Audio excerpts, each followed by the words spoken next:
বাংলাদেশে এক অপ্রাপ্তবয়স্ক মেয়েসহ এক মহিলা আটক কদমতলা থানার পুলিশের হাতে। মঙ্গলবার রাতে ইচাই টুলগাঁও এলাকা থেকে আটক করা হয়েছে বাংলাদেশি একজন মহিলা ও একটি অপ্রাপ্তবয়স্ক মেয়েকে।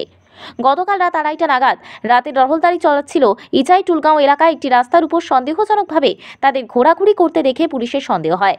তাদের জিজ্ঞেস করে জানতে পারে অবৈধভাবে কাজের সন্ধানে ত্রিপুরায় প্রবেশ করে তারা। তাদের কাছে কোনো পাসপোর্ট বা বৈধ কাগজ নেই প্রবেশের। তখন ঘটনাস্থল থেকে উদ্ধার করে তাদের নিয়ে আসেন কদমতলা থানায়। পরবর্তীতে কদমতলা থানার পুলিশ তাদের বিরুদ্ধে সুনির্দিষ্ট ধারায় মামলা রুজু করে, যার নম্বর 81/2024। কদমতলা থানা এবং তাদের গ্রেপ্তার করে। আজ সকল আইনি প্রক্রিয়া শেষে তাদের মধ্যে থাকা একজন বয়স্ক মহিলা, যার নাম মোহাম্মদ রুবিদা, স্বামী মৃত মোহাম্মদ শরীফ, ওনাকে জেলা আদালতে প্রেরণ করে।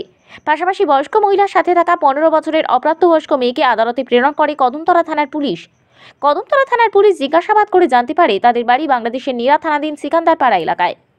ছিল সেখানে, এটা হলো আলী হোসেন ছিলেন এসপিও।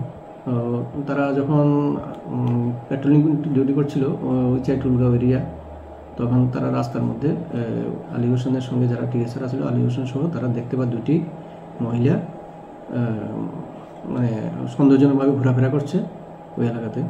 তখন তারা এগিয়ে এসে তাদেরকে জিজ্ঞাসাবাদ করে। তখন তাদের কাছ থেকে তারা জানতে পারে তারা নাকি বাংলাদেশ থেকে এসেছে, রাস্তা হারিয়ে ফেলেছে, তারা কাজের জন্য এসেছিল। এবং তাদের এই আসার পথে ভারতের 2-3 জন নাকি যুবক ছেলে তাদের সহায়তা করছিল। একজনের নাম হলো মিস এমএসটি মানে রুবেদা, বয়স হলো 60, wife of late Mohammad Sharif, alias নাম আছে একটা মুসুবি, আর হলো ভিলেজ হলো শিকদারপাড়া, পিএস নীরা, বাংলাদেশ।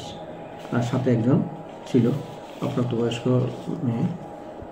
তারা দুজনে তখন তাদের ভালো করে জিজ্ঞাসাবাদ করে জানতে পারে তাদের কাছে কোনো বৈধ কাগজপত্র ইন্ডিয়া প্রবেশের নেই বা পাসপোর্টও নাই তাদের কাছে।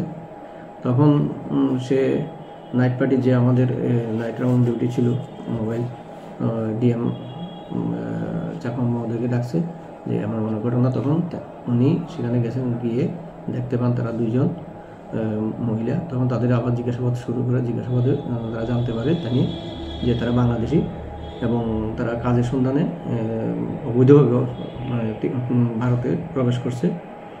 ভারতে প্রবেশে কাজে সহায়তা করছে ভারতের নাকি 2-3 যুবক, তারা সহায়তা করছে। তখন তাদের কাছে কোনো বৈধ কাগজ আছে কিনা বা পাসপোর্ট আছে কিনা জিজ্ঞাসাবাদ করলে তারা জানায় তাদের কাছে কোনো বৈধ কাগজ নাই, তারা অবৈধ পথে প্রবেশ করেছে। তো তারা এর পরবর্তী সময়ে উনি তাদেরকে ডিটেন করে থানায় নিয়ে আসেন এবং একটা সুমোটো কমপ্লেন করেন আইসিপিএস এর কাছে। তখন আইসিপিএস এটা কেস রেজিস্টার করেন এবং কেস রেজিস্টার করে আমাকে এটা এনডোজ করেন ইনভেস্টিগেশনের জন্য। তখন আমি ইনভেস্টিগেশন করে আন্ডার ইনভেস্টিগেশন আছে, তাদের কোর্টে ফরওয়ার্ড করা হয়েছে। আজকে কোর্টে ফরওয়ার্ড করা হয়েছে? হ্যাঁ, আজকে কোর্টে ফরওয়ার্ড করা হয়েছে। কদমতলা থেকে ভানুচন্দ্রের রিপোর্ট, ত্রিপুরা পাইওনিয়ার।